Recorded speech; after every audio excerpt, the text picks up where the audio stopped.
Hello बच्चों, मैं आमिर जींदा और हम लोग पढ़ रहे हैं बच्चों बोर्ड्स का काम तमाम सीरीज। इस सीरीज में बच्चों हम लोग आज पढ़ेंगे current electricity part two. Part two में कौन कौन से टॉपिक हम करंट इलेक्ट्रिसिटी के लेने वाले हैं। तो सबसे पहला टॉपिक हम लोग डिस्कस करेंगे रिलेशन बिटवीन ईएमएफ वोल्टेज यानी कि terminal voltage and internal resistance small R. इन सब का रिलेशन क्या होता है, इसमें हम लोग बातचीत करेंगे। दूसरा टॉपिक हम लोग बच्चों लेंगे सेल कॉम्बिनेशन। अगर हम सेल्स को कंबाइन करें तो उसके ईएमएफ, उसके करंट, उसके वोल्टेज पे क्या असर पड़ता है, उस चीज को हम लोग सीखेंगे। फिर बच्चों हम लोग सीखने वाले हैं Wheatstone bridge. Wheatstone bridge basically application of Kirchhoff's law. Wheatstone bridge का यूज करके कैसे हम लोग अननोन रेजिस्टेंस को कैलकुलेट करते हैं वो वाले डिस्कशन करेंगे। फिर हम लोग व्हीटस्टोन ब्रिज पे बेस्ड एक डिवाइस मीटर ब्रिज की बात करेंगे एंड देन हम लोग पोटेंशियल मीटर की बात करेंगे, कैसे पोटेंशियल डिफरेंस मेजर किया जाता है, और कुछ कॉन्सेप्चुअल प्रॉब्लम के साथ हम लोग न्यूमेरिकल्स डिस्कस करेंगे। तो ये पूरे का पूरा डेटा मैं आपको इस वीडियो में सिखाने वाला हूं। बहुत ध्यान से सुनना। लास्ट में तो मैं क्वेश्चंस करूंगा तो तुम वो सभी के सभी क्वेश्चंस कर पाओगे अगर आप वीडियो को बहुत ढंग से सुनते हुए पूरी की चीजों को समझ लेते हो। तो वैसे ये सब टॉपिक पे डिटेल वीडियोस मैंने ऑलरेडी की हुई है, वहां पर जाकर डिटेल पढ़ सकते हैं। यहां में केवल आपको एमसीक्यू और कॉन्सेप्चुअल नॉलेज आपको दूंगा मैं कि एमसीक्यू बेस्ड जो फॉर्मुलेज यूज होते हैं वो कौन कौन से फॉर्मुलेज है जो इंपॉर्टेंट है। जैसे अब मैं यहां पर रिलेशन बिल्डअप करने जा रहा हूं ईएमएफ वोल्टेज और इंटरनल रेजिस्टेंस का। तो बच्चों मान लीजिए हमारे पास एक सेल है। अब इस सेल में दो टर्मिनल है, ये एक टर्मिनल है, ये एक दूसरा टर्मिनल है, यानी कि ये मैं इसको पॉजिटिव कह देता हूं और इसको मैं नेगेटिव कह देता हूं। सेल के अंदर क्या है, इलेक्ट्रोलाइट भरा हुआ है। अब इलेक्ट्रोलाइट में हमने जो दो इलेक्ट्रोड लगा रखे हैं और ये जो एक रेजिस्टेंस लगा बाहर का लोड यानी कि एक्सटर्नल रेजिस्टेंस लगा हुआ है, इसमें से जब करंट फ्लो होना स्टार्ट होगा तो करंट यहां से ऐसे जाते हुए यहां से जाते हुए ऐसे इसके अंदर से आएगा। तब वो करंट यानी इलेक्ट्रॉन जो फ्लो है चार्जेस का, तब वो इलेक्ट्रोलाइट के अंदर चलता है। तो इलेक्ट्रोलाइट के चलने पर इस बैटरी, इस सेल के अंदर उनको एक रेजिस्टेंस फील होता है जिसको हम लोग नाम दे देते हैं क्या, इंटरनल रेजिस्टेंस। तो बच्चों इंटरनल रेजिस्टेंस वो रेजिस्टेंस होता है जो चार्ज कैरियर्स पर सेल या बैटरी के अंदर इलेक्ट्रोलाइट्स की वजह से लगे, और एक्सटर्नल रेजिस्टेंस वो होता है जो कोई भी हम लोग अप्लायंस लगाते हैं, डिवाइस लगाते हैं, उस डिवाइस की वजह से यहां पर आ जाए। और इसमें करंट फ्लो होता है कितना, आई, और इनके बीच के टर्मिनल को हम लोग क्या कहते हैं, टर्मिनल पोटेंशियल डिफरेंस यानी कि V वोल्टेज जिसको हम लोग कहते हैं, या पोटेंशियल डिफरेंस V से रिप्रेजेंट करते हैं। और बच्चों ध्यान से सुनना, अगर मैं इस पॉइंट से स्टार्ट करूं यहां से पूरा चलते हुए कंप्लीट एक राउंड यहां पे लगा देता हूं, तो इस कंप्लीट एक राउंड में जितना भी हमने वर्क किया that work is actually known as what, EMF. तो मैंने बच्चों आपको ईएमएफ को इंट्रोड्यूस किया है, मैंने आपको वोल्टेज को इंट्रोड्यूस किया है, मैंने आपको करंट को इंट्रोड्यूस किया है, मैंने आपको एक्सटर्नल रेजिस्टेंस कैपिटल R को इंट्रोड्यूस किया, और यहां पे स्मॉल रेजिस्टेंस यानी कि इंटरनल रेजिस्टेंस स्मॉल आर को स्मॉल आर को मैंने डिस्कस किया है। इन सब का एक रिलेशन है। कैसे रिलेशन है, अगर मैं इस पूरे ईएमएफ में से, ध्यान से सुनना मेरी बात बच्चों, अगर मैं इस पूरे ईएमएफ की बात करूं तो इस पूरे ईएमएफ को मैं क्या लिख सकता हूं, तो that complete EMF E is equal to यहां से यहां तक का ये वाला पार्ट और प्लस में अंदर का पार्ट। जैसे मैं रिपीट कर रहा हूं यहां पे EMF E is equal to क्या, यहां से यहां तक का तो क्या हो गया, आई इंटू आर, बाहर का पोटेंशियल करंट फ्लो है आई, रेजिस्टेंस कितना है आर, और प्लस में कितना, अंदर का रेजिस्टेंस कितना, स्मॉल आर, और अंदर भी कितना करंट फ्लो होगा, आई, और ये आई आर किसके बराबर है, तो that is equal to V plus I R. ये मैंने जो रिजल्ट ऊपर लिखा हुआ था इस वजह से लिखा हुआ था। यहां से हम लोगों ने आई को कॉमन ले लिया, यहां से ऐसा भी हम लोग कर सकते हैं, यहां से अगर हम लोग आई को कॉमन ले ले तो क्या हो जाएगा, that is EMF is equal to I, बाहर आ गया, इट्स आर प्लस आर। और आप चाहते करंट की वैल्यू पूछे तो क्या हो गए, करंट की वैल्यू तुम बता दोगे EMF by capital R plus small R. ये भी एक रिजल्ट हो सकता है, ये भी एक रिलेशन हो सकता है। ध्यान से समझना मेरी बात है। ईएमएफ में अगर हम ईएमएफ की बात करें तो EMF is the summation of voltage plus internal resistance into current, या करंट कितना फ्लो रहा है इस सर्किट में, इस पूरे के पूरे जो पार्ट है इसमें, तो that current is equal to EMF upon total resistance. यही होता है करंट का फॉर्मूला। तो यहां से अगर मैं V निकालना चाहूं तो V is equal to what, तो V हो जाएगा भाई साहब क्या, इस टोटल ईएमएफ में से अगर मैं नीचे का पार्ट निकाल दूं, अंदर का पार्ट निकाल दूं, ये I इंटू आर निकाल दूं, तो क्या आ जाएगा हमारे पास, V का फॉर्मूला आ जाएगा। ये एक हमारे पास रिजल्ट आया है, ये हमारे पास एक रिजल्ट आया है, ये हमारे पास एक रिजल्ट आया है। इन सभी रिजल्ट में हिसाब से डायरेक्ट क्वेश्चन पूछे जाएंगे। अब हमारे पास पार्ट बचता है कि मैं इंटरनल रेजिस्टेंस की वैल्यू को निकालूं। बच्चों इंटरनल रेजिस्टेंस की वैल्यू कैसे निकालेंगे इस पर हम लोग जरा ध्यान देते हैं। अगर मैं यहां से इंटरनल रेजिस्टेंस की निकालने की बात करूं तो क्या करता हूं, इस इक्वेशन को मैं मॉडिफाई करने की कोशिश करता हूं। यहां से आर निकाल लेता हूं मैं बाहर, इसको इधर ले जाता हूं, तो ये क्या हो गया, ईएमएफ माइनस वी, ये तो माइनस हो जाएगा, डिवाइडेड बाय व्हाट, आई। अब आई को अगर मैं लिखना चाहूं तो I is equal to what, Ohm's law हमने पढ़ा है, ओम्स लॉ क्या होता है, V is equal to I R, V is equal to I R, और यहां से आई निकाले तो what, I is equal to V by R, V by are.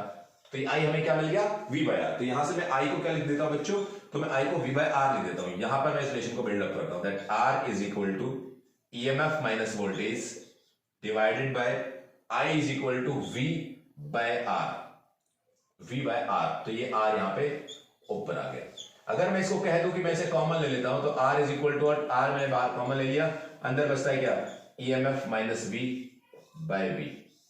और ये हमारे पास जो फॉर्मूला बना वो किसका बना, that is the formula of internal resistance. Internal resistance R का फॉर्मूला हमारे पास ये बन गया, that is internal resistance.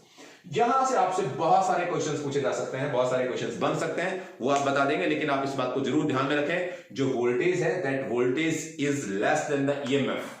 Clear है? और अगर ये चार्ज पर डिस्चार्ज देना स्टार्ट कर दो उसके उल्टा हो जाता है। बट आप इन सभी चीजों को याद रखना, यहां से आपसे क्वेश्चन पूछा जाएगा। तो ये ओवरऑल जो मैंने रिलेशन बिल्डअप किया वो किसके बीच में किया, EMF, voltage and internal resistance के बीच में। इस बार मैं सेल कॉम्बिनेशन के पार्ट आपको सिखाता हूं, आप इसे लिख लीजिए ढंग से, स्क्रीनशॉट ले लीजिए, देन मैं आपको अगला टॉपिक पे लेके चलता हूं। यस बच्चों, बोलो बात करते हैं सेल कॉम्बिनेशन की, यानी कि सेल कॉम्बिनेशन में कैसे कैसे फॉर्मुलाज होते हैं और किस तरह के सेल कॉम्बिनेशंस होते हैं। तो बच्चों सेल कॉम्बिनेशन में सीरीज कॉम्बिनेशन ऑफ सेल पढ़ाऊंगा, पैरेलल कॉम्बिनेशन ऑफ सेल पढ़ाऊंगा, और फिर मिक्स्ड कॉम्बिनेशन यानी कि पैरेलल भी और सीरीज भी, और उनसे क्या क्या रिजल्ट्स आते हैं, कैसे हम लोग करंट को कैलकुलेट करते हैं, वो बातें सीखेंगे। यानी कि डायरेक्ट आपको कैसा क्वेश्चन पूछा जाएगा और उस क्वेश्चन को क्या फॉर्मूला यूज करना है, वो नॉलेज मैं आपको दूंगा। अगर आपको डिटेल डिस्कशन करना है कि भाई सेल कैसे सीरीज में कंबाइंड होते हैं, उसका क्या रिजल्ट होता है, अगर एक्सटर्नल रेजिस्टेंस बड़ा होगा तो क्या होगा, इंटरनल रेजिस्टेंस बड़ा होगा तो क्या होगा, उन सब से रिलेटेड नॉलेज के लिए आपको डिटेल डिस्कशन मैंने ऑलरेडी वीडियो लिखकर रिकॉर्ड किए हुए हैं, वहां पर आप जाके देख सकते हैं कि सेल कॉम्बिनेशन बाय ऑम्बिजीनियर, तो आपको डिटेल वीडियो वहां पे मिल जाएगा। तब मैं हो सकता है लिंक में भी आपको प्रोवाइड कर दूं उस वीडियो को। ध्यान से सुनना बच्चों, आई इन एक्सटर्नल रेजिस्टेंस आर, यानी कि अगर सेल सीरीज में कंबाइंड है, एक दूसरे के साथ आगे पीछे सेल जुड़े हुए हैं, तो उनसे करंट की वैल्यू क्या आएगी उस एक्सटर्नल रेजिस्टेंस आर में, तो वो होता है बच्चों if N is what, N is the number of cells. अगर नंबर ऑफ सेल्स को मैं क्या कह रहा हूं, एन कह रहा हूं, तो एन नंबर ऑफ सेल्स है तो एन इंटू ई, यानी कि भाई सभी ईएमएफ जुड़ जाएंगे, एन ई हो जाएंगे, प्लस अगर उन ईएमएफ का इंटरनल रेजिस्टेंस भी है, ऐसा होता है ना, मैं आपको फिर से सिखा दूं, ये आपका सेल ईएमएफ और इसके साथ में क्या इंटरनल रेजिस्टेंस, और इसको हम पूरे को लिखा करते हैं क्या, V, यानी कि वो उसके अंदर ही छिपा होता है। तो यहां से आप क्या होगा बच्चों, यहां से क्या होगा, यहां से आपका इंटरनल रेजिस्टेंस भी साथ साथ उसके जुड़ जाएगा। तो एन ई अपॉन आर तो अकेला upon what, N R, that is the current in external resistance in case of cells are connected in series. याद रखें बच्चों, ये फॉर्मूला इंपॉर्टेंट है। अब हम चलते हैं आगे और सेल्स इन पैरेलल कॉम्बिनेशन की बात करते हैं। अगर मैं सेल्स इन पैरेलल कॉम्बिनेशन की बात करूं बच्चों तुमसे, तो यहां पर देखो क्या होगा, यहां पर फिर से हम लोग फॉर्मूला निकालेंगे, लेकिन यहां पर m नंबर ऑफ सेल्स है। m क्या एक्चुअली नंबर ऑफ सेल्स, वहां पर मैंने क्या लिया था, n लिया था, और यहां पर मैंने लिया n, यानी कि सीरीज में मैंने n से जोड़े उसको, और पैरेलल में उसको क्या कर रहा हूं, मैं m से जोड़ रहा हूं, m नंबर ऑफ ले रहा हूं। तो यहां से क्या हो जाएगा, दैट इज m इंटू ई, तो होना ही है ऑफ कोर्स, बट यहां पर ये जो m है एक्चुअल में वो सब इंडिविजुअल होते हैं, लेकिन जब हम उनको ऐड करते हैं तो ऐड करने के बाद रिजल्ट आता है, तो ये तो रेजिस्टेंस सेम रहा अकेला, क्योंकि वो कैसे जुड़ा हुआ है, पैरेलल में कनेक्टेड है। और यहां पर जो एक्सटर्नल रेजिस्टेंस के साथ क्या आ गया, m आ गया, यानी कि ये जो आपका रिजल्ट है, that result valid for what, only in case of parallel combination and current flaws in external resistance R, यहां पर आपके काम में आएगा। इसके बाद अगर मैं आपको लेके चलूं सेल्स इन मिक्स ग्रुपिंग, यानी कि मिक्स ग्रुपिंग की बात करूं कि अगर सीरीज कॉम्बिनेशन पैरेलल कॉम्बिनेशन दोनों एक साथ कर दे गए, ऐसे तो हमने n नंबर ऑफ सेल को सीरीज में जोड़ दिया है, और फिर ऐसे हमने m नंबर ऑफ रोज में उसको कनेक्ट कर दिया है। तो अगर उस केस की बात करूं तो that is called mix grouping, and that mix grouping is what, that is MNR divided by MR plus NR, यानी कि यहां पर M भी आएगा और N भी आएगा, दोनों साथ आएंगे, और that is the result in case of mix grouping. ये आपको पक्के से याद रखना है। और अगर हमें मैक्सिमम करंट ड्रॉ करना हो बच्चों, तो मैक्सिमम करंट ड्राइंग के लिए याद रहे ये बात कि एक्सटर्नल रेजिस्टेंस है वो टोटल इंटरनल रेजिस्टेंस के बराबर होता है, और उस केस में that R is equal to NR by M, या सीधे सीधे कह दीजिए कि M into external resistance is equal to N into internal resistance. ये पूरे तीन फॉर्मूले जो यहां पे बने हुए हैं, एक्चुअली चार फॉर्मूले, 1 2 3 और ये चारों रिजल्ट आपको याद रखने हैं। सेल कॉम्बिनेशन का कोई भी क्वेश्चन आपसे मिस नहीं होगा, और आप हर एक क्वेश्चन कर पाएंगे। डिटेल के मैंने तुम्हें बोला है कि अगर तुम ज्यादा जानना चाहते हो कि कैसे क्या कहानी इसकी, तो आप वहां पर जा सकते हो। इससे बेस्ट क्वेश्चंस मैं तब कराऊंगा तब आप देखेंगे कि हाँ आप सच में इतनी नॉलेज से ही क्वेश्चन सॉल्व कर पा रहे हैं, क्योंकि वहां पर ऑप्शंस में दिए हुए और एमसीक्यूज क्वेश्चन में बहुत ज्यादा डिटेल में चीजें नहीं पूछी होती है, आपकी जस्ट कंसेप्चुअल नॉलेज वो चेक चेक करते हैं, तो उसमें हम लोग ये सारी चीजें सीखेंगे। इसके बाद में बच्चों वीट्स ऑन ब्रिज कराने वाला हूं, जल्दी से आप इसे लिख लीजिए अपनी किताब में और फिर हम लोग आगे बढ़ते हैं। शॉर्ट नोट्स बच्चे आप लोग प्रिपेयर करते रहें। यस बच्चों, now we are discussing about that what ये वीट्स ऑन ब्रिज क्या होता है और कैसे हम उसको यूज करते हैं। ये एक अच्छा कॉन्सेप्ट है, अच्छा पॉइंट है किसी भी अननोन रेजिस्टेंस को निकालने के लिए। अगर मान लीजिए हमारे पास कुछ ऐसा वीट्स ऑन ब्रिज कुछ ऐसा होता है, मान लीजिए हमारे पास कुछ रेजिस्टर्स दिए हुए हैं इस फॉर्मेट में, ऐसे यहां पर एक जुड़ा हुआ है, फिर दूसरा रेजिस्टर यहां जुड़ा हुआ है, third one is here and fourth one is there. यहां से एक बैटरी से इसको कनेक्ट किया हुआ है बच्चों, और ये एक गैल्वेनोमीटर कनेक्टेड है यहां पर। और इस गैल्वेनोमीटर में ध्यान से सुनना बच्चों, इस गैल्वेनोमीटर में हम लोग आप रीडिंग चेक करते हैं। तो यहां से जैसे इसका स्विच ऑन किया, तो स्विच ऑन करते यहां से करंट फ्लो होना स्टार्ट हुआ, यहां पर कुछ करंट गया, यहां पर कुछ करंट गया, करंट यहां से फ्लो होता है यहां पर चला गया। इसके दो तरीके हो सकते हैं बच्चों, एक तो होता है balanced Wheatstone bridge, balanced Wheatstone bridge, Wheatstone bridge, और ये होता है अनबैलेंस्ड व्हीटस्टोन ब्रिज। बच्चों अनबैलेंस्ड ये होता है कि तब इस गैल्वेनोमीटर में करंट फ्लो हो रहा हो, यानी कि इस गैल्वेनोमीटर में जो गैल्वेनोमीटर की सुई है वो डिफ्लेक्ट कर रही हो, तो हम लोग क्या कह देते हैं, हम लोग ये कह देते हैं कि ये भाई साहब अनबैलेंस्ड है, यहां पे कोई बैलेंसिंग नहीं है। और अगर हम लोग बैलेंस्ड व्हीटस्टोन ब्रिज की बात करें, हम पढ़ते भी नहीं है बच्चों अनबैलेंस्ड व्हीटस्टोन ब्रिज, हम लोग ओनली पढ़ते हैं क्या, balanced Wheatstone bridge. Balanced Wheatstone bridge में इस गैल्वेनोमीटर में जो करंट होता है वो करंट की वैल्यू 0 होती है, कोई करंट फ्लो नहीं हो रहा होता है। इसका मतलब ऐसा भी कहते हैं लोग कि इसका जो पोटेंशियल है इस पॉइंट का और इस पॉइंट का पोटेंशियल है, दोनों पोटेंशियल बराबर होते हैं। और अगर ये दोनों पोटेंशियल बराबर होते हैं दैट मीन व्हाट, उसका मतलब ये हुआ कि यहां पर कोई करंट फ्लो नहीं हुआ, सीधी सी बात है। और इस केस में ये जो रेजिस्टर है यहां, जैसे मान लीजिए मैं इसका नाम P Q R S, तो इन P Q R S का जो रेशियो है वो बराबर रहता है। यानी कि अगर मैं कहना स्टार्ट कर दूं कि it's P by Q is equal to R by S, ये रेशियो बराबर होता है at the condition of balanced, B for balanced Wheatstone bridge. Balanced Wheatstone bridge में ऐसा होता है, WSB व्हीटस्टोन ब्रिज।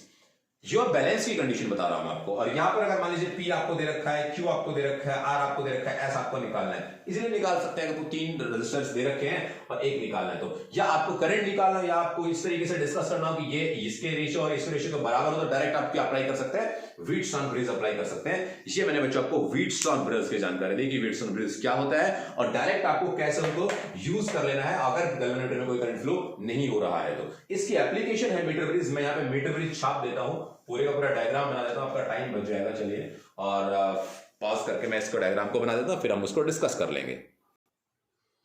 यस बच्चों, अब मैं आपको मीटर ब्रिज के बारे में जानकारी देता हूं, जिसका प्रिंसिपल, जिस प्रिंसिपल मीटर ब्रिज बेस्ड है, that principle is actually Wheatstone bridge. तो व्हीटस्टोन ब्रिज पे बेस्ड हम एप्लीकेशन जो पढ़ रहे हैं दैट इज मीटर ब्रिज। और मीटर ब्रिज कैसा दिखता है, तो उसमें कुछ ऐसी स्ट्रिप्स होती हैं, ऐसे स्ट्रिप लगी होती हैं। यहाँ पे एक रेजिस्टेंस बॉक्स लगा होता है, एक यहाँ पर अननोन रेजिस्टेंस होता है जिसको हम लोग S कहते हैं, और उसके बीच में यहाँ सभी जगह पर एक कंडक्टिंग स्ट्रिप्स के बाद एक वायर जुड़ी होती है। यहाँ पर जो भी डिफरेंट तरीके के वायर इनकी टंगस्टन और मैग्नीट से बनी हुई होती है, वो उसमें हम लोग बात करते हैं क्या कि यहाँ पर ये जो वायर लगी हुई है, इस वायर को हम लोग लेते हैं 100 सेंटीमीटर का, और इसके बीचों बीच एक गैल्वेनोमीटर लगा करके हम इसमें चेक करते हैं, ऐसे जोकी को इस कंडक्टर में मूव कराते हैं और इस कंडक्टर में मूव करा के चेक करते हैं कि कहां पर गैल्वेनोमीटर के अंदर जो डिफ्लेक्शन है वो कितना हो जाए, 0 हो जाए। अगर गैल्वेनोमीटर में डिफ्लेक्शन 0 हो गया, यानी कि करंट 0 हो गया, तो इसका मतलब क्या हुआ, इसका मतलब ये बैलेंस्ड व्हीटस्टोन ब्रिज हो गया। और अगर ये बैलेंस्ड व्हीटस्टोन ब्रिज है तो अब हम इनके रेशियोज को क्या कर सकते हैं, बराबर पुट कर देते हैं। यानी कि यहां से यहां तक का जो तार है, वायर लगाई थी हम लोगों ने ना, तो वो तार है, उसका रेजिस्टेंस कितना है, उसका रेजिस्टेंस है बच्चों P। और यहां से बचा हुआ जो वायर, उसका रेजिस्टेंस कितना है, उसका रेजिस्टेंस है बच्चों Q। तो यहां पर P, Q और R, S का हम लोग रिलेशन लेना स्टार्ट करें, तो P by Q is equal to what, R by S, according to Wheatstone bridge है ये पूरे का पूरा। अब यहां से P by Q निकालने की जरूरत है, तो लेंथ की फॉर्म में दे रखा है, और अगर लेंथ की फॉर्म में उसका रेजिस्टेंस निकाले तो कैसे निकालते हैं, तो हमारे पास रेजिस्टेंस का फॉर्मूला है R is equal to, length की फॉर्म में होता है R is equal to rho L by A। अब यहां से अगर मैं इसको रो L by A लिख देता हूं तो लेंथ की फॉर्म में आ गया ये, यानी कि P को क्या लिखूंगा, रो L by A, और Q को क्या लिखूंगा, that is again rho L, but length कितनी है, it's 100 minus L upon A। जे A रो सब कुछ क्या हो जाएगा, कट हो जाएगा, और यहां से P by Q का जो रिजल्ट आएगा that is L by 100 minus L, यानी कि लेंथ की फॉर्म में आपको रिजल्ट मिल जाएगा। अब यहां से मैं P by Q को तो क्या लिखूंगा, L by 100 माइनस L, तो वो तो मैंने क्या लिख दिया, L by 100 माइनस L, और R by S यहाँ पे मैंने डायरेक्ट लिख दिया है। अब ध्यान से सुनना, यहाँ पर एक लगा होता है बच्चों आपके पास मीटर, मीटर मतलब मेजरमेंट के लिए कि कितने पॉइंट पर जाकर वो नल पॉइंट आया है। नल पॉइंट क्या था, इसको 0 पॉइंट मिलता है। नल पॉइंट क्योंकि वहां पर करंट की वैल्यू 0 हो जाती है, नल हो जाती है। तो इस नल पॉइंट के इधर की डिस्टेंस L की लेंथ आपको मालूम होती है, इधर की भी आपको मालूम होती है, और आपको यहाँ पर रेजिस्टेंस बॉक्स होता है, तो बॉक्स होता है इसका एक नॉन रेजिस्टेंस हम लोग कहते हैं, कि जानकार रेजिस्टेंस होता है, उससे हम लोग रेजिस्टेंस पता लगा सकते हैं कितना रेजिस्टेंस हमारा है। तो ये हमारे लिए नॉन हो गया। अब बचा क्या, अननोन S, यानी कि हमें ये भी पता है, ये भी पता है, ये भी पता है, ये नहीं पता है, इसको निकालना है। तो इसको इजीली निकाल सकते हैं क्योंकि सारी बात हमें पता है। तो हमारे पास एक ऐसा डिवाइस बन गया कि जिस भी चीज का हमें रेजिस्टेंस निकालना है उसको हम यहां पे रख देते हैं, डायरेक्ट इसको जोकी को मूव करा करके हम लोग गैल्वेनोमीटर में देख लेते हैं कि कब नल पॉइंट आता है। नल पॉइंट आते हमारे पास लेंथ मिल जाती है, इसकी वैल्यू हमें पता ही होती है, और हम लोग डायरेक्ट एस की वैल्यू निकाल रहे होते हैं। तो ये हमारे पास सिंपलीफाइड, मैंने क्या सिंपल शब्दों में मैंने क्या सिखा दिया आपको, ये बच्चों में आपको मीटर ब्रिज की जानकारी देती है। तो मीटर ब्रिज से बेस यहीं से क्वेश्चन बनेंगे, वो क्वेश्चन आप इजीली सॉल्व कर पाएंगे अगर आपने इन पॉइंट्स को मैं समझा रहा था तो आप ध्यान से सुन रहे थे। तो बच्चों अब नेक्स्ट अपना बचता है that is the potentiometer. Potentiometer के भी कुछ सब पॉइंट्स मैं आपको बता देता हूं, और इससे बेस्ड जो इंपॉर्टेंट क्वेश्चन से हम लोग डिस्कस कर लेंगे। तो जल्दी से आपसे लिख लीजिए, फिर मैं आपके सामने पोटेंशियोमीटर को एक्सप्लेन करता हूं बच्चों। यस बच्चों, हम लोग बात करते हैं पोटेंशियोमीटर की। थोड़ा सा लेंथी हो गया मामला, लेकिन ढंग से सुनना, यहां के क्वेश्चन को भी आप इजीली कर पाओगे। मैं एक पॉइंट को बताने की कोशिश करने में इसको सब बातें यहां पे बोर्ड पर लिख देता हूं। बच्चों पहले तो है क्या चीज ये, तो ये एक डिवाइस है जो पोटेंशियल डिफरेंस मेजर करता है। सर हमारे पास वोल्टेज यानी कि वोल्टमीटर था, तो फिर हमें क्या जरूरत पड़ी पोटेंशियोमीटर की। तो पोटेंशियोमीटर वोल्टमीटर से ज्यादा सेंसिटिव है, यानी कि वो बहुत छोटी वैल्यू को भी कैलकुलेट करके बता देता है, वहां पर गलती की कोई गुंजाइश, एरर की कोई गुंजाइश नहीं होती। तो उसके लिए हम लोग यूज करते हैं पोटेंशियोमीटर। तो पोटेंशियोमीटर क्या है, इसकी device used to compare the EMF the source, यानी कि ईएमएफ निकालने के काम आता है, एक्यूरेटली ईएमएफ निकालने के काम आता है। किस प्रिंसिपल में बेस्ड है, तो प्रिंसिपल इसका थोड़ा सा लेंथी है, मैं उसको समझाने की कोशिश करता हूं। कई जगह पर ऐसा कह देते हैं लोग कि that is the based on the potential gradient, but actually what is potential gradient, ये समझना बहुत जरूरी है। तो बच्चे मैं कह रहा हूं कि तब एक करंट किसी भी वायर में फ्लो हो रहा होता है, कांस्टेंट करंट किसी वायर में फ्लो हो रहा होता है of flows through a wire of uniform cross section area, यानी कि वो यूनिफॉर्म क्रॉस सेक्शन एरिया है उस वायर का, इस वायर में करंट फ्लो हो रहा है, कांस्टेंट करंट।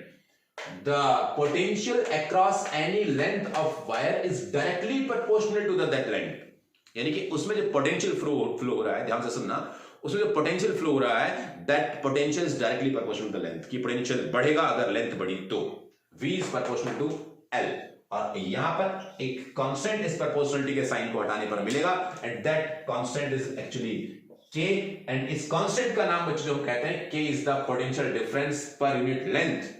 ये K है, वो क्या है, यहां पे लिखना चाहिए K इज इक्वल टू, और that is potential difference per unit length, और इसको ही हम लोग क्या कहते हैं, that is called potential gradient, यानी कि पोटेंशियल का गिरना लेंथ के साथ is called what, potential gradient. इसके दो एप्लीकेशन पार्ट हैं, वो दो एप्लीकेशन पार्ट क्या क्या है, एक तो हम लोग कंपेयर करते हैं ईएमएफ्स को by using that complete potential gradient form, and that is the potentiometer. वहां पर हम उनको आमने सामने टकरा देते हैं, तो जो ईएमएफ है वो ईएमएफ कैसे रिलेट करते हैं दूसरे के लेंथ के डायरेक्टली रिलेट करते हैं, यानी कि E2 by E1 is equal to L2 by L1, यानी कि हमने ईएमएफ को चेंज कर लिया in the form of length. अब लेंथ की फॉर्म में हम ईएमएफ को लिख सकते हैं, और हमारे पास इंटरनल रेजिस्टेंस के लिए भी हम पहला एप्लीकेशन क्या था, compare the EMF to two cells, दो सेल के ईएमएफ को कंपेयर करने के लिए इसका यूज करते हैं। वहां से कंपैरिजन में क्या मिला, E2 by E1 is equal to L2 by L1, और तब हमने इसको कंपेयर कर लिया, यानी कि हमने ईएमएफ को लेंथ की फॉर्म में चेंज कर लिया। तो हम कहीं भी इस कांसेप्ट को यूज कर लेंगे, क्योंकि लेंथ तो हम डायरेक्टली मेजर कर सकते हैं, लेंथ मापने का तरीका हमारे पास है, सिंपली हम लोग स्केल से मेजर कर सकते हैं। अब यहां से हम लोग दूसरा जो कांसेप्ट यूज कर रहे हैं that is actually related to what, that is to find the internal resistance, यानी कि इंटरनल रेजिस्टेंस को मेजरमेंट करने के लिए भी इसका काम आता है, और उसका फॉर्मूला हमने अर्लियर सबसे पहला जो मैंने पॉइंट पढ़ाया था उस पॉइंट में मैंने डिस्कस किया था, क्या, that internal resistance R is equal to EMF minus voltage, EMF minus voltage upon voltage into resistor. और यहां ढंग से सुनना, इन ईएमएफ को किस में कन्वर्ट कर दिया, लेंथ में, L1 minus L2 by L2 into R। R हमें पता है, लेंथ हमें मालूम है, उन सभी लेंथ और R के मल्टीप्लिकेशन से हम क्या निकाल पाएंगे, इंटरनल रेजिस्टेंस, यानी कि एक आसान तरीका है ये कैलकुलेट करने का, internal resistance by using the comparison of cells को यूज करके पोटेंशियल ग्रेडियंट के कांसेप्ट से पोटेंशियोमीटर बनाया गया। ये हमने पढ़ा गया पोटेंशियोमीटर। इससे बेस कुछ क्वेश्चन इंपॉर्टेंट है वो मैं आप डिस्कस कर रहा हूं, आप ये बड़े ध्यान से लिख लीजिए, समझ लीजिए, देन आपके स्क्रीन पर एक क्वेश्चन रिफ्लेक्ट होने जा रहा है। यस बच्चों, ये न्यूमेरिकल आप देखिए और जरा इनको समझने की कोशिश करिए कि कौन कौन से न्यूमेरिकल किस कॉन्सेप्ट से हैं और वो आपको अप्लाई करने आते हैं या नहीं। तो पहले एक बार आप स्क्रीन पॉज कर लीजिए और स्क्रीन पॉज करके इनको ट्राई करने की कोशिश करिए दोनों न्यूमेरिकल्स को। नहीं होता तो फिर मैं आपको सॉल्व करके दिखाऊंगा। इससे पहला क्वेश्चन मैं चलो सॉल्व कर देता हूं। तो क्या कह रहा है बच्चों, वो कह रहा है cell of EMF 1.5 volt, 1.5 volt का एक सेल है, ईएमएफ उसने दिया है that EMF is equal to 1.5, internal resistance is given it's 2 ohm, यानी कि उसने इंटरनल रेजिस्टेंस स्मॉल r भी दिया that is 2 ohm, is connected to the resistors of 5 ohm, 5 ohm and 8 ohm। 5 और 8 ohm से वो जुड़ा हुआ है। 5 और 8 दोनों कैसे जुड़े हैं, सीरीज में जुड़े हैं, यानी कि एक्सटर्नली वो जिससे जुड़ा हुआ है वो 5 और 8 दो रेजिस्टर्स हैं, यानी कि 5 और 8 is equal to 8, 8 5 13 ohm। External resistance आपको 13 ohm है, and then potential difference across the 5 ohm, यानी कि ये जो 5 ohm है इसके अक्रॉस पोटेंशियल डिफरेंस कितना होगा। ओके, तो वो अब यहां से पूछना चाहता है V की वैल्यू, और वो भी किसके अक्रॉस में, तो it's across to 5 ohm resistor, इसके अक्रॉस पूछना चाहता है। कैसे करें, सोचो कौन सा फॉर्मूला हमें यहां पे अप्लाई करना चाहिए, कैसे हम लोग इस क्वेश्चन को सॉल्व कर सकते हैं। तो हमें अगर इस 5 ohm के अक्रॉस V निकालना है तो हमें क्या चाहिए, I चाहिए, ताकि हम V इंटू आर को V is equal to I into R कर पाए। अब I निकालना, तो I निकालने का फॉर्मूला हमने सीखा था, I is equal to total EMF upon R plus R। अब यहां से I कैसे आएगा, तो EMF कितना है, इट्स 1.5 डिवाइडेड बाय R कितना है, इट्स 13 प्लस स्मॉल r कितना है, 2। नो प्रॉब्लम, कितना हो गया, that is 1.5 by 13 two is what 15 into point हटा देंगे तो यहां से क्या आ गया 10, 15 से 15 कैंसिल, यानी कि यहां से अगर हम लोग इसको सॉल्व करें 8 5 13 और 2 15, तो ये हमारे पास मिल जाता है अप्रॉक्स 1/10, यानी कि दैट इज सीधे सीधे मिल गया हमें 0.1 एम्पियर आपको करंट की वैल्यू मिलती है। I is equal to I ऐसा लिखते हैं, I इज इक्वल टू 0.1। अब यहां पे अगर मुझे V निकालना है तो V is equal to I into R, यानी कि I इज 0.1 इंटू रेजिस्टेंस कितना है 5, 5 कम 5 is what, that is the again 0.5। 0.5 is the answer for that question. Option number कौन सा मैच होता है, सी। तो ये हमने क्या बता दिया कि कैसे हमने करंट निकालना सीखा था, मैंने सारे फॉर्मूले पढ़ाए थे, ये फॉर्मूला पढ़ाया था, याद करो ढंग से, इन फॉर्मूले में वैल्यू पुट करनी है, आपको सॉल्व करना है। Next one is what, next one potential meter actually question है, पोटेंशियल मीटर है ये। तो क्या कहता है, मैं वो भी सॉल्व कर रहा हूं। In a potential meter arrangement a cell of EMF 1.5 volt, एक 1.5 वोल्ट का सेल है, यानी कि आपको ईएमएफ दिया हुआ है एक सेल का, दैट इज 1.5 वोल्ट। फिर कहता है बैलेंस पॉइंट उसका कितना है, दैट इज 27 सेंटीमीटर। उससे बैलेंसिंग करते हैं तो कितना आता है, लेंथ कितनी आती है, that is L1 is 27 centimetre. I think आपको विजिबल होगा क्या, हाँ आपको दिखाई दे रहा है। तो that E1 is equal to that is 1.5 volt and L1 is equal to 27 centimetre. फिर कहता है if the cell is replaced by another cell, यानी कि किसी दूसरे सेल्स को रिप्लेस कर दिया और बैलेंस पॉइंट था वो शिफ्ट होकर कितना हो गया, दैट इज 54 सेंटीमीटर, यानी कि यहाँ पे जो L2 हो गया that is what, that is 54 centimetre. तो बताइए अब E2 की वैल्यू साफ साफ पूछ रहा होगा, सेकंड सेल का EMF कितना होगा, तो that is E2 is equal to what. मैं इसको थोड़ा सा साफ कर देता हूं और हम लोग यहां इसको सॉल्व करने की कोशिश करते हैं। तो सिंपली हमने बैलेंसिंग ऑफ सेल और इंटरनल रेजिस्टेंस के लिए पोटेंशियल मीटर का एप्लीकेशन सीखा था, तो वो था E2 by E1 is equal to L2 by L1। तो E2 हमें निकालना है और E1 की वैल्यू कितनी दी हुई है, that is 1.5 is equal to L2 कितना है, इट्स 54 है ना, 54 ही ना, हाँ 54 बाय 27 कैंसिल आउट, तो यहाँ पे है 2, तो that is E2 is equal to what 1.5 into 2 यानी कि 3। E2 का आंसर है 3 वोल्ट का होना चाहिए। ऑप्शन चेक करेगा, ओ पहला ऑप्शन है 3 वोल्ट। तो बच्चों ऐसे ऐसे क्वेश्चंस आपसे पूछे जाएंगे। अगर आप इन सभी टॉपिक्स को डिटेल में सीखना चाहते हैं तो उसके लिए डिटेल वीडियोस में जाइए, मैंने वो भी अपलोड कर रखी है, वहां जाके आप देखिए कि कैसे हम लोगों ने potential meter, Wheatstone bridge, meter bridge, बाकी आपके सेल कॉम्बिनेशन सबको डिटेल में डिस्कस किया हुआ है, वहां जाके आपको डिटेल देख सकते हैं, देखना चाहे तो। अदरवाइज सभी क्वेश्चंस में ये जो मैंने कॉन्सेप्ट डिस्कस किए इन कॉन्सेप्ट पे बेस्ड सारे के सारे क्वेश्चन आपसे सॉल्व हो जाते हैं, तो आपको वहां जाने की कोई जरूरत पड़ेगी नहीं कि आप वहां जाकर उन सब चीजों को सीखें या देखें। वो ठीक है, वो आपके जब आपका अगर ये एग्जाम थ्योरेटिकल होते हैं कि आपको लिखना होता है, वहां पे रिटन एग्जाम होता तो जरूरत थी, बट यहाँ पे तो ऑब्जेक्टिव एमसीक्यूज है, वहां पर आपको कॉन्सेप्चुअल और फॉर्मुलाज की नॉलेज होनी चाहिए, आप डेफिनेटली कोई भी क्वेश्चन सॉल्व कर सकते हैं। तो बच्चों नेक्स्ट वीडियो में हम लोग फिर से बात करेंगे, डिफरेंट नई चीजें सीखेंगे। हो सकता है आपको मैं इसमें क्वेश्चंस डिस्क्रिप्शन बॉक्स में डाल दूं, वहां से आप लोग देख सकते हैं, इससे बेस्ट क्वेश्चंस वहां पे आपको मिल जाएंगे। क्वेश्चंस प्रैक्टिस करते रहिए, यही कॉन्सेप्ट्स हैं, बस इनको दिमाग में रखते हुए आप नई चीजों के क्वेश्चंस, नए टाइप के क्वेश्चंस को प्रैक्टिस करिए। तो नए लेक्चर में फिर मिलते हैं, थैंक यू वेरी मच।